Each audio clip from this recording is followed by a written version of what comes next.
All right, everyone, we're going to go ahead and get started with the Triblio Real World ABM webinar, learning how DodgeData leverages first-party intent to drive successful ABM.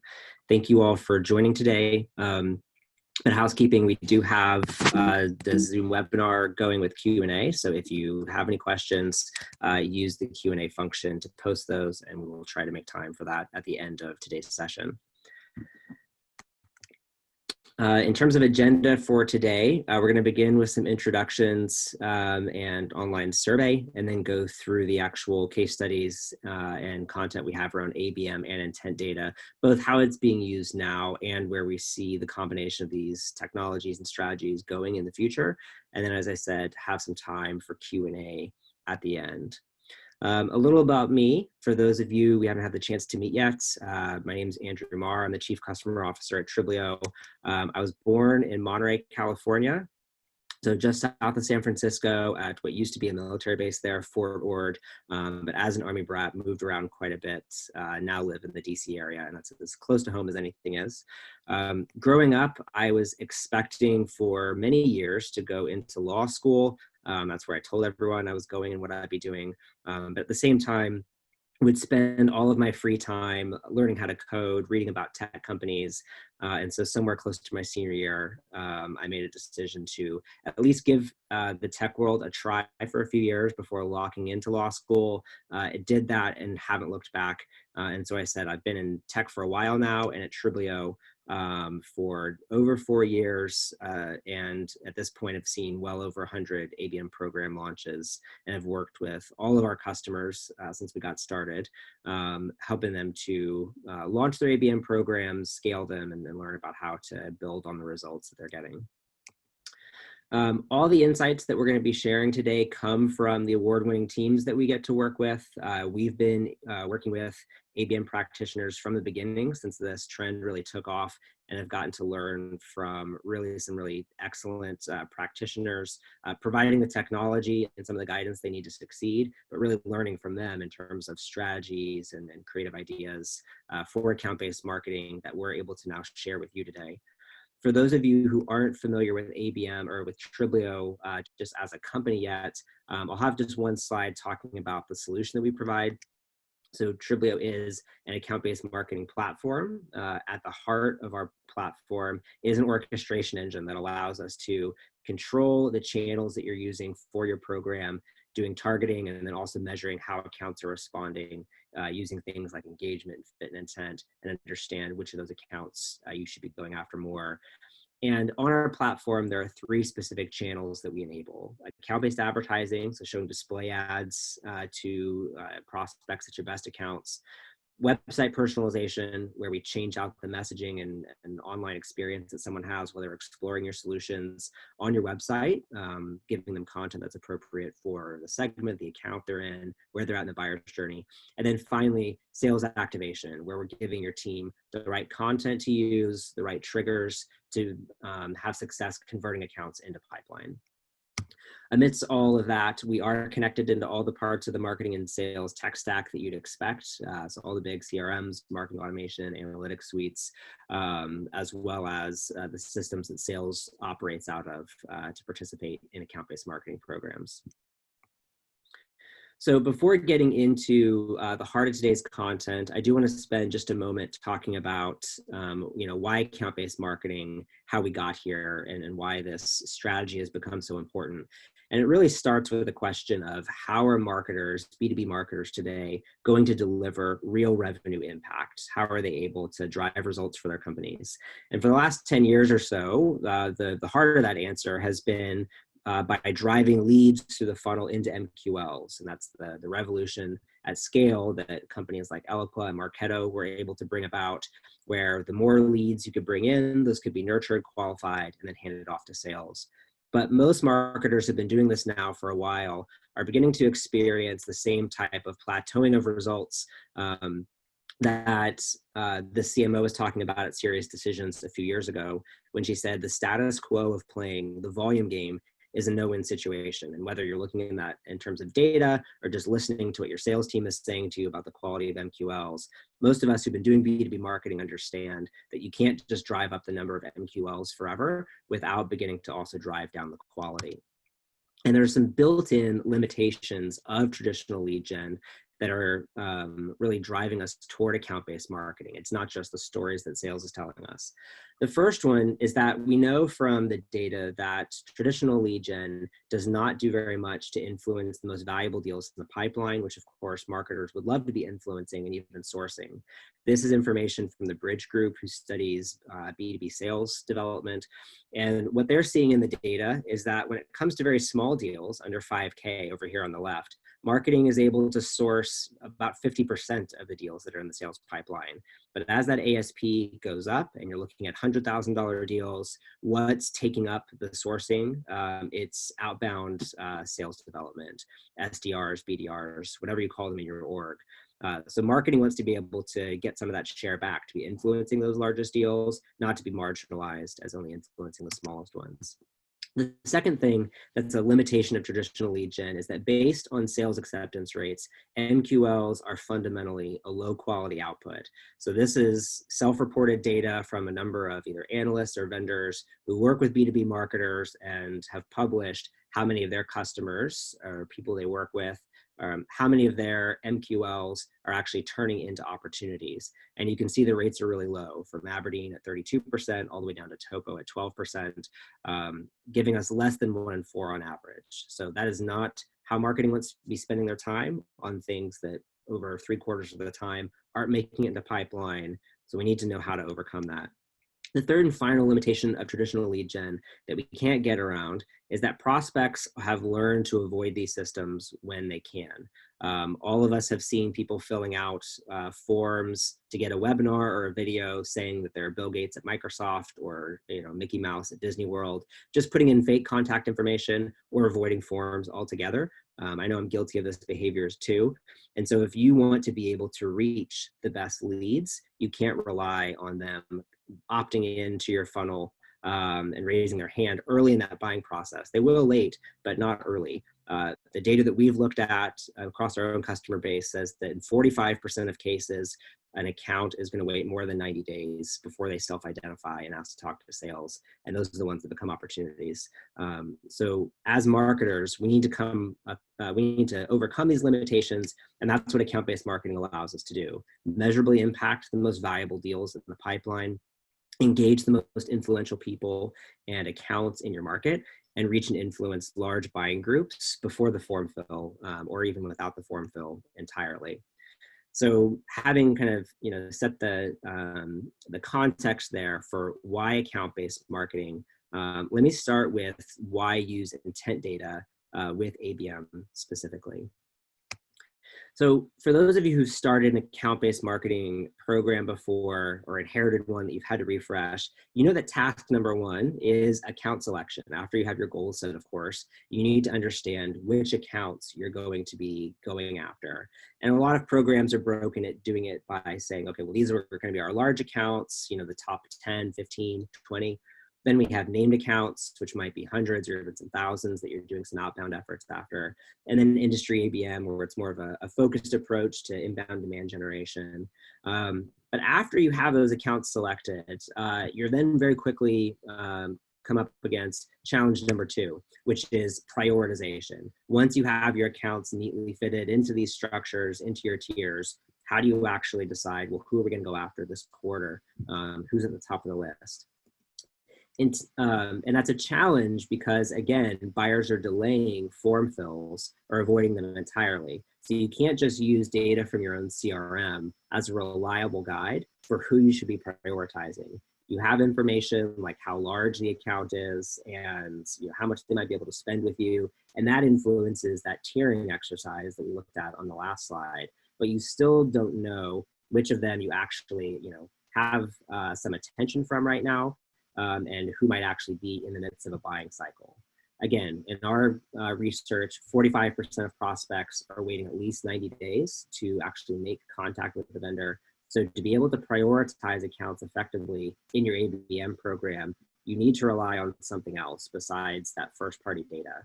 Intent data really solves that problem, or is one solution for solving that problem for practitioners. It allows you to know which accounts are in the hidden funnel and what message you can use to target them. So if you imagine your pipeline kind of being like the very end of that buyer's journey where people have told you who they are and what they're interested in, intent data really lights up the rest of that hidden funnel, allowing you to see which accounts are in the early stages of a buying cycle, what they might be interested in, and therefore how and when you can follow up, and what your sales reps and what your marketing should be staying and focusing on when they follow up. There are two types of intent data that you can leverage for this purpose. The first one is first-party intent data. So that's intent data. It might be anonymous and it might be known, but it's all the aggregated signals across all the leads and contacts and anonymous visitors in an account, rolled up to an account level, letting you know how interested is that buying group or is that account right now in purchasing from you. So that, kind of starts with maybe a visit to your homepage that's anonymous, but goes all the way down to things like this, what you're doing today, being in a webinar or interacting with a salesperson, that type of thing.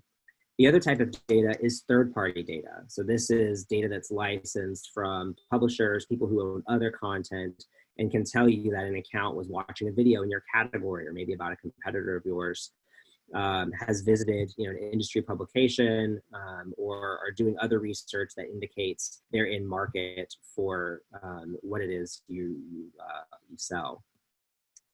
So that raises the question, if there are these two different data sources, if you have first party and third party, which is better, which should you be prioritizing? And as marketers who work with data, you can probably anticipate it's a both and. It's going to be a mix depending on your needs.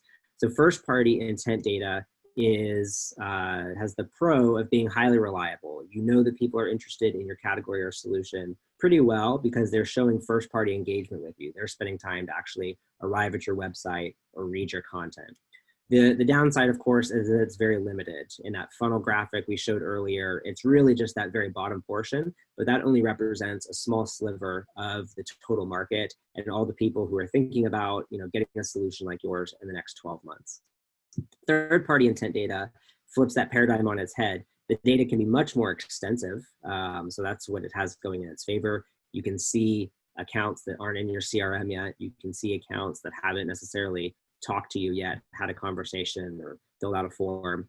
But on the other side, it can be very noisy. So there might be people doing research related to you, but who actually aren't in a buying cycle.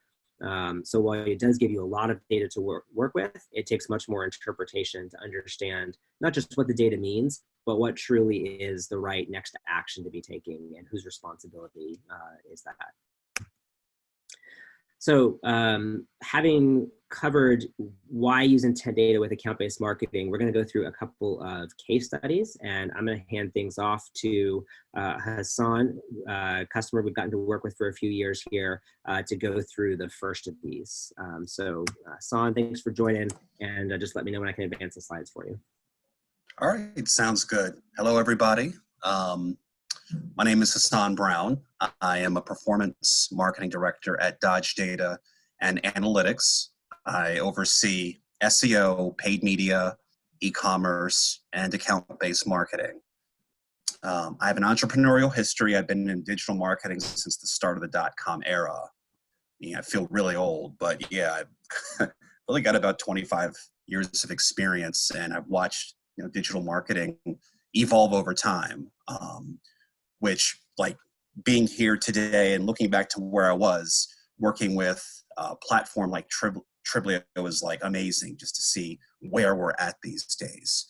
A little bit of personal background about me, and what I like to do is I'm a gamer. The screenshot here is if there's any gamers watching.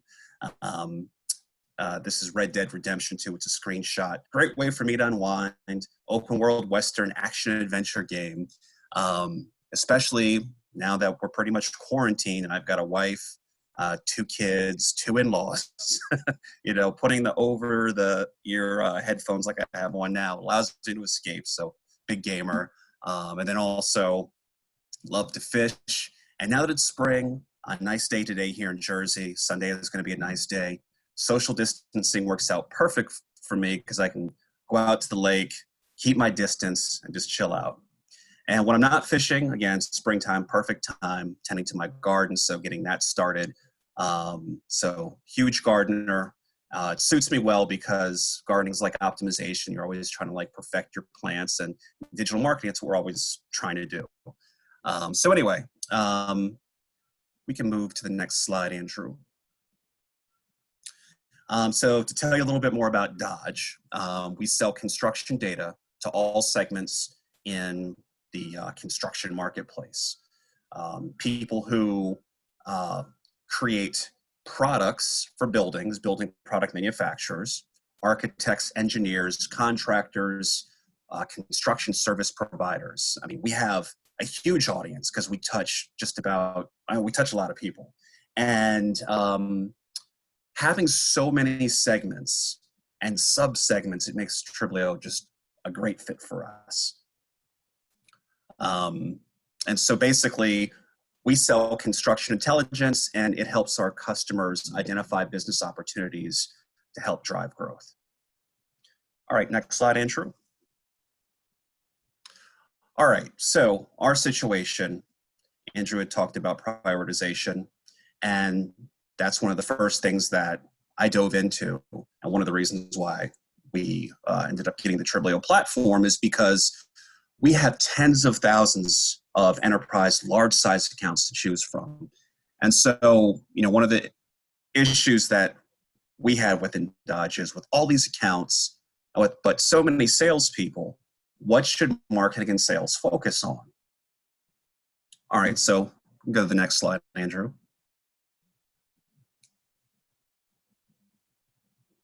All right.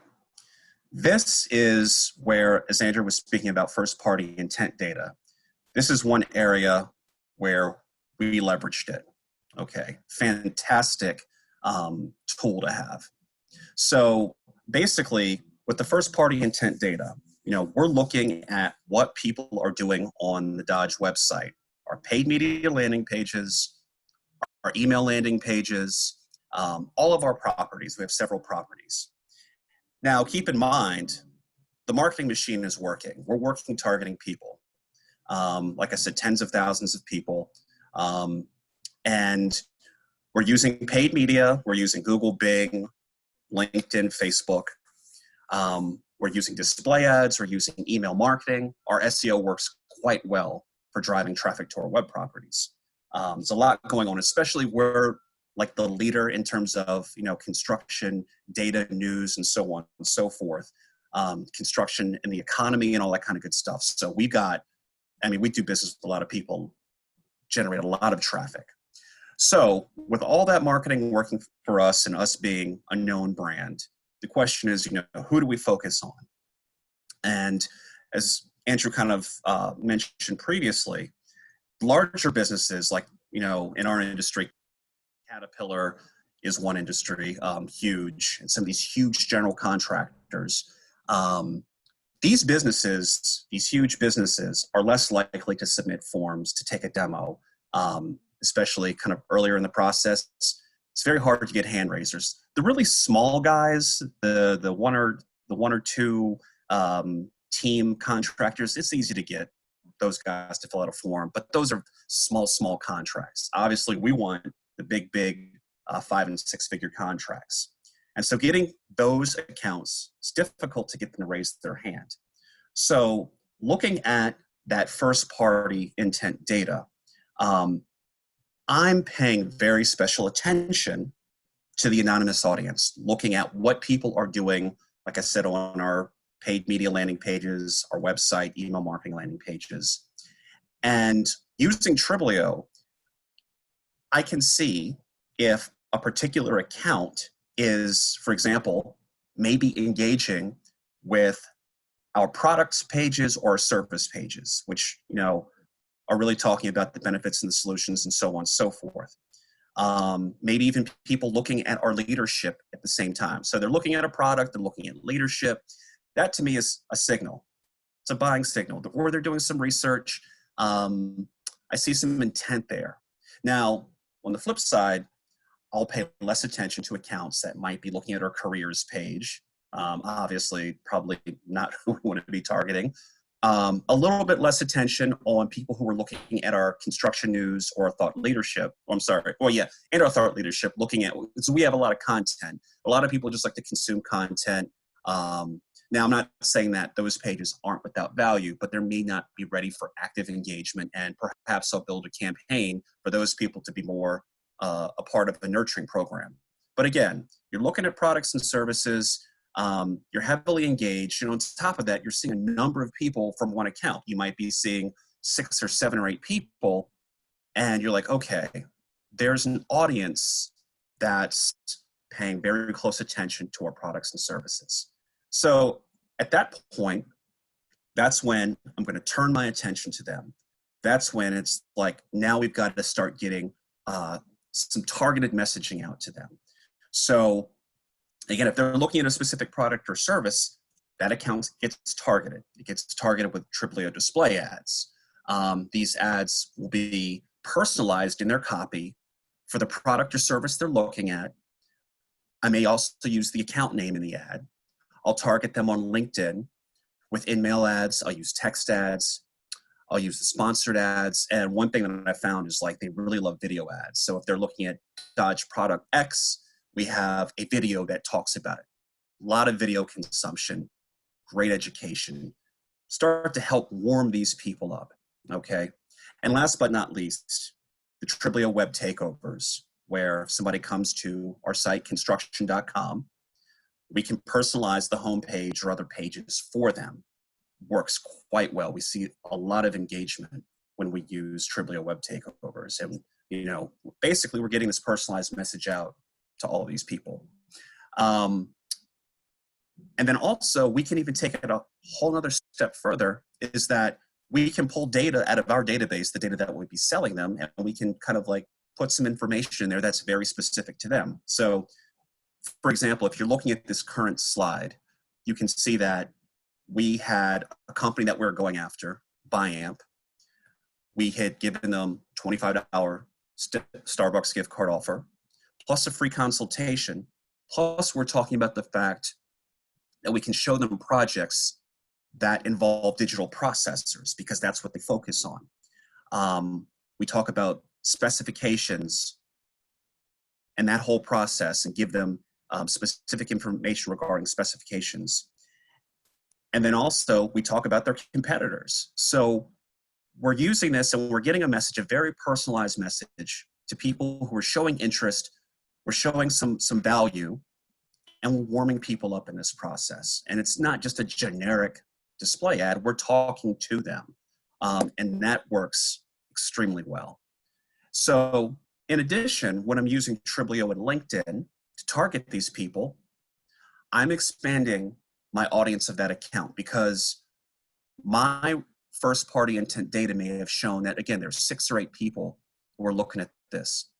But between Triblio and LinkedIn, I can target perhaps that whole entire company. That might not be the best option. Or like within Triblio, I can choose certain roles and I can expand that audience. So maybe now I'm putting my message in front of more decision makers or more influencers and warming people up even more. So then you can look at the numbers and you can start to see more and more of an engagement, and you start to see the amount of anonymous people growing. People are looking at it. Now, that's what marketing is doing. So at the same time, I'm alerting sales. I'm also, there's tools that I use in Triblio to alert sales, but in some cases I'm like, hey sales, there's this big potential 5-6 figure account. They're warmed up. They might not have been on your radar. They're on marketing's radar. We built this campaign. So if you don't have existing contacts, here's a list of contacts of key decision makers that we have through our, through list services we use or things that we may already have in our database. This is who you want to focus on, okay? So they love it. Sales loves it, because instead of just kind of, without this intelligence, just going through, and working these accounts, and people may not be picking up the phone. Now, after we've been warming these people up, these people are much more likely to pick up the phone. And let me just tell you, I've seen sales folks, when we introduce this type of program, they light up because they know that there's a lot going on, there's some interest, and people are probably going to answer the phone. They'll have a much easier time getting that discovery call, getting that demo set up, and they can prioritize things. So, like I said, first party intent works terrific. Andrew, you can advance to the next slide. Results.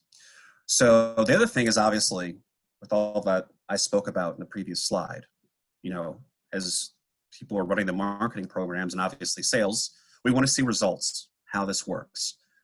So using these tactics, you know, Dodge is definitely building pipeline. And using Triblio, we can see it in the reports. For example, I like looking at revenue by campaign. That's one way you can look at it. I can see the new opportunities. I can see open opportunities with these accounts that we're targeting. I can see the value of the opportunities, the win amounts. And this is using Salesforce integration. So integrating with Salesforce is it's fantastic. It's a fantastic tool. And it really connects things, so you can see things clearly. You can report back to sales. You can see your efforts are moving the needle, and you can see it very easily. I also like the funnel impact report that Triblio offers, where you can see how basically over a period of time, how you create more qualified accounts and how you grow pipeline over a specific period of time.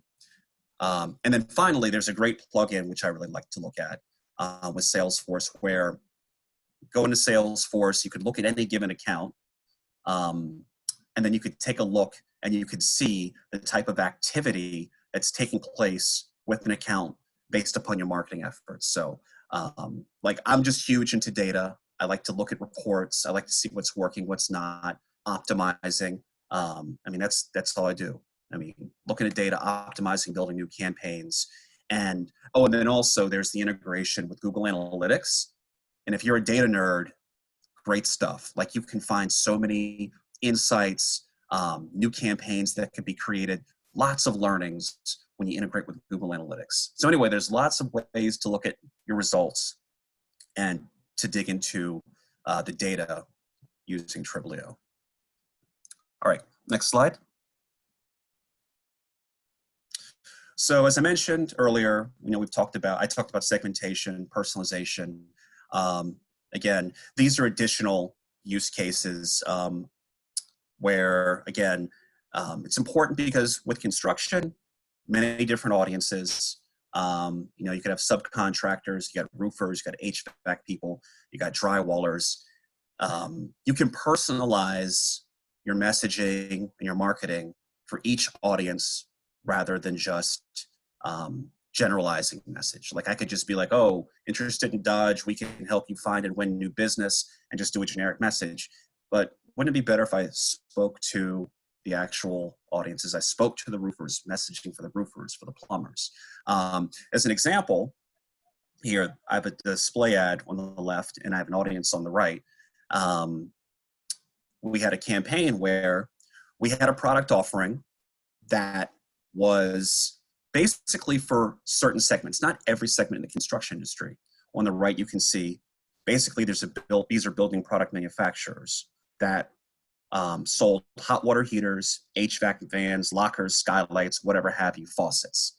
So again, instead of just generic messaging for this particular product that we're offering, we could build an account-based marketing campaign to talk about, hey, if you're a person who is in the faucet audience, you'll get a faucet display ad to tell you, hey, we know how many faucets are in a particular project. We're speaking directly to them.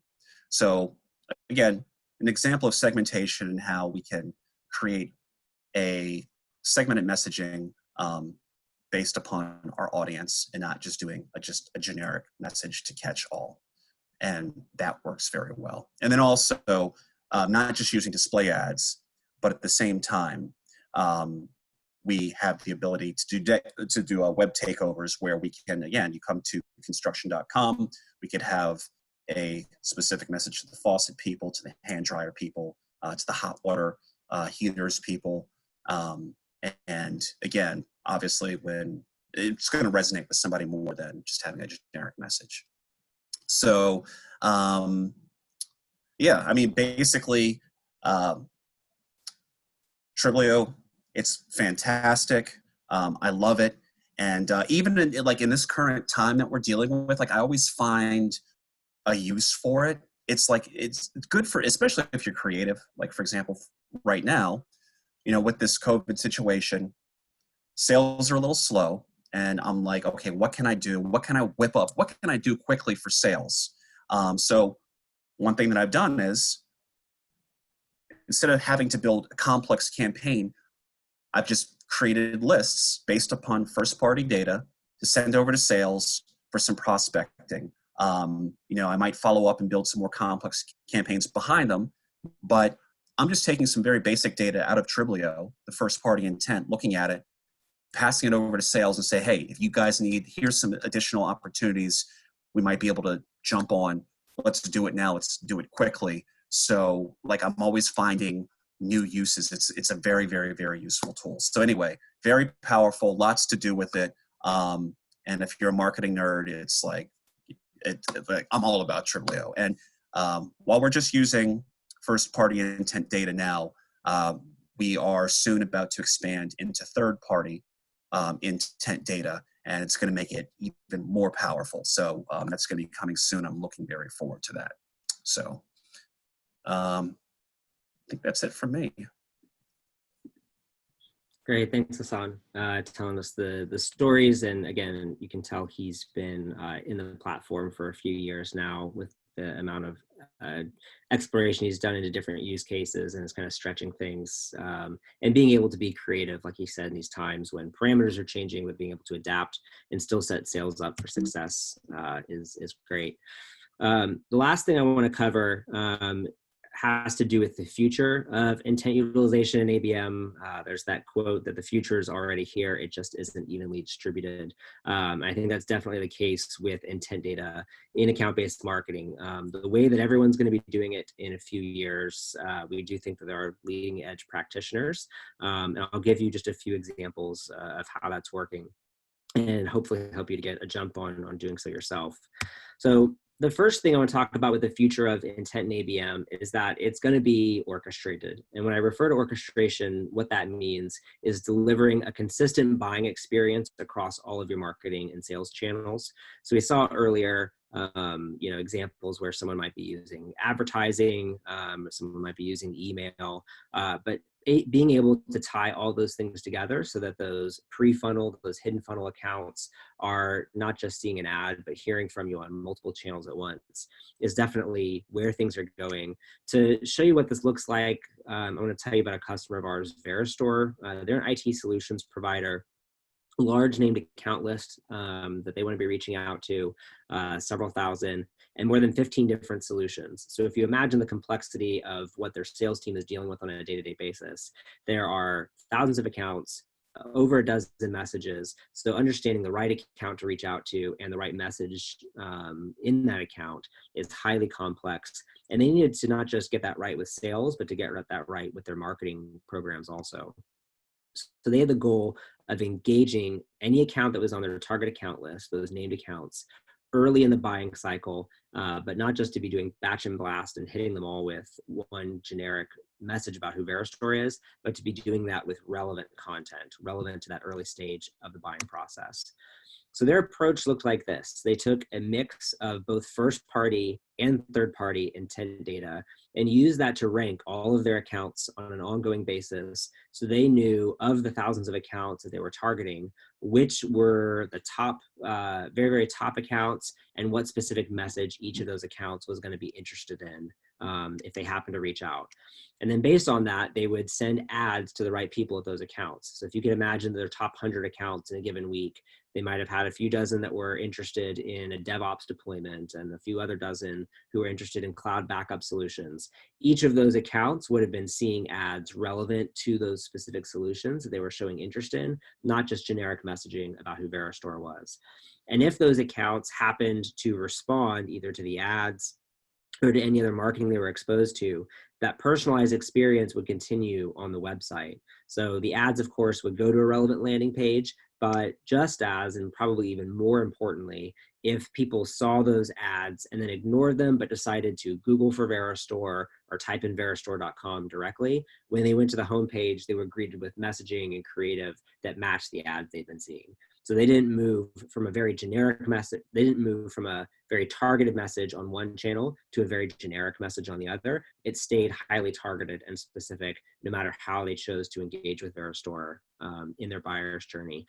And then if that account began to spend more time with Veristore and their resources, they would then follow up with even more direct outbound efforts, including direct mail pieces, but then also having the sales team reach out with pre-crafted messaging. So again, one of those accounts that's interested in DevOps deployments would be hearing from sales about that specific solution at the same time that they were seeing ads and getting personalized web content. So when we talk about orchestration, this is the simple snapshot, relatively simple snapshot of what that looks like, where each message in the right sequence is going to that account and getting them ready for more and more engagement with Veristore, all the way to the point where that account's ready to be hearing from sales. We know that they're ready to be hearing from sales because the way we look at results in this campaign isn't just things like top of the funnel engagement, but actually how did those accounts respond when sales reached out? And the improvements were dramatic. So before this, Veristore had been using just a pure cold calling approach, working through their accounts, whether that's alphabetically or by city or the AE directive, and moving away from that non-data driven approach to this data driven approach that was coordinated with marketing efforts, led to reps being twice as likely to book a meeting on the phone and have much higher engagement rates with the emails they're sending, higher open rates, higher click-through rates, but all of these things adding up to more pipeline development at the end of the day. So these results are very typical for what we see when we're working with a marketing and sales organization and we're shifting them away from these, bottom of funnel approaches that are not data driven to being able to target into that hidden funnel using data and using the right messages in an orchestrated way. The one thing I would highlight, though, about what they got really right is that they got sales activation right. They knew how to get their sales team moving in the right direction at the right time toward these accounts. And if you were to take one thing away from this part of the presentation, I would hope it's this message that sales alerts are not sales activation. And what I mean by that is that when you're getting your sales team involved in an account-based marketing program, you have to think about ways to do that that are actually actionable. If you look under the hood of a lot of account-based marketing programs today, and certainly when we're talking to somebody who's bringing their program over to us, what we discover a lot is that the sales, marketing might be running ads and building a lot of engagement.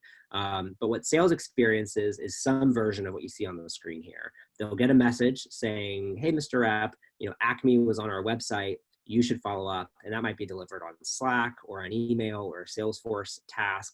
But they're not being told, they're getting raised a lot more questions than they're getting answered. So they want to know, well, who in that account should I be reaching out to? What's the message I should use? What play should I run?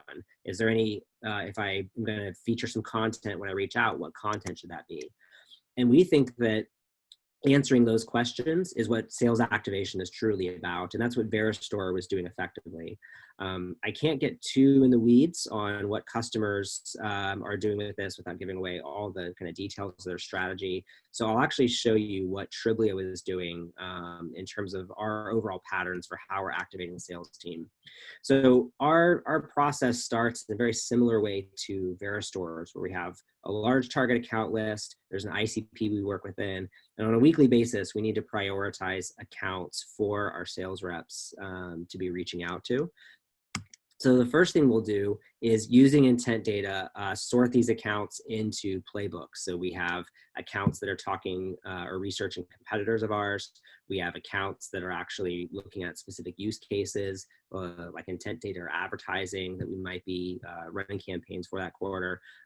We have another one that marketing asked me to pull out of the webinar that I won't talk about. But as you can see, there's multiple different options of which play we could be running for these accounts. But we don't just sort the accounts. We actually can enrich those accounts with contacts automatically. So we're answering that who question. So if a rep is going to reach out, there's a contact suggestion to go with it. And then in terms of understanding what content they should be reaching out with, we've developed this tool called Smart Pages that for every account we want our sales rep to reach out to, we will build a one-to-one landing page for that account aligned to the playbook and the messaging that sales is going to use. So if somebody is researching a competitor of ours, we will build a one-to-one page for that account that features messaging about leveling up on their ABM, doing more with ABM, and so on for these other pages. So those are called Smart Pages, and it allows us to build pages for all of our accounts that are highly, highly customized to the needs of that account, the data we have about that account, but are built off of a template. So we're able to make thousands or millions of these, honestly, all at once. So much more scalable. So all those things rolled together, then getting delivered both into a marketing program where ads are run and then handed off to sales is where we think is what we think really good sales activation looks like, and is the way that we're designing our program. There are a lot of other use cases though that are also going to be part of the future of ABM and intent data. What we covered here was going after new accounts, but we also have seen it used successfully by customers for things like field event planning, where they will use first and third party intent data to understand the cities or countries where they're getting the most engagement or where the market is heating up, and they should be planning an event next for their sales reps to be meeting with prospects. Triggering off of upsells, understanding in my customer base I was just talking to someone this morning, if we have 100,000 existing customers, how do we effectively prioritize which of our solutions we should be trying to sell to them next? That's a big challenge, something that intent data and orchestration allow you to do well. Flagging and acting on retention risks. So moving away from a process that's where you're only looking at product usage data or subscription usage data and toward other types of intent signals, let you see retention risk and act on that. Going after win-back opportunities, and even using the data to plan out plan out content for the buyer's journey. These are all ways that intent data can be used really effectively by marketing and sales teams who want to be more relevant and more orchestrated in their approach to building business. So how can you actually get started with this? If that's where the future is going, where's your ticket? We want to help you with that. And we have something called an ABM Success Kit that we'll offer at the end of this session today. So it answers for you the things that intent data illuminates. Which accounts are ready for your sales team right now? So we can build a report for you using first and third party intent data that scores your target accounts, lets you know which one of them might be actually in that funnel right now, but just not talking to you yet. What's the ICP that you should be targeting to capture the most demand? We can look across everybody who's in market right now and see if the profile of those accounts lines up to your assumptions about what your ICP is, and that can help you sharpen your marketing programs and who you're targeting. What topics are your key accounts actually researching right now? We've come across some really surprising insights when we look at that buyer's journey with our customers and see, are the things that are being researched at the very top of the funnel, the very earliest stages of the process, in line with the assumptions that the marketing team has made about content development, so we can help you see if you're developing the right content for the right parts of your process. And then how many people in your ICP could you reach if you started, for instance, advertising? How many more people than who are in your CRM today could you be reaching if you were taking an account-based marketing approach? And then finally, because we have worked with hundreds of customers, including customers just like you, what lookalike campaigns can you use to start your own ABM plan? Very often, the marketer, the demand gen person is making the case initially for intent data, for ABM even as a strategy inside the organization. So we can equip you with slides and lookalike case studies that allow your stakeholders in the organization to see what ABM is going to look like for your team if you get started, and what types of results you could expect if you follow those patterns. So if you're interested in that, please let us know. We're going to post a link to a survey in the chat right now and can email it out after the webinar also. So you can let us know if you're interested in getting one of these ABM Success Kits. If you are, we will schedule a 15-minute call just to learn a little bit about your business, so we know what kind of case studies to be putting in that success kit, what target accounts to be querying when we look at your intent data, and that'll allow us to begin pulling together all the information and follow up with your report. Again, if you're interested in that, please look in the chat and in your inbox afterward, and you'll see the link to that survey so you can let us know if you're interested. All right, so I believe that's everything we have for today. Thank you all for joining. Please do let us know if you have any other questions or feedback on the content today. We change out the content for these webinars pretty frequently. Right now we're doing this all online, but we go around and do this in different cities too with different customers like Hasaan, so we can be meeting people. And if you have any feedback or other questions you'd like us to address in future content, please let us know. Thank you very much for joining.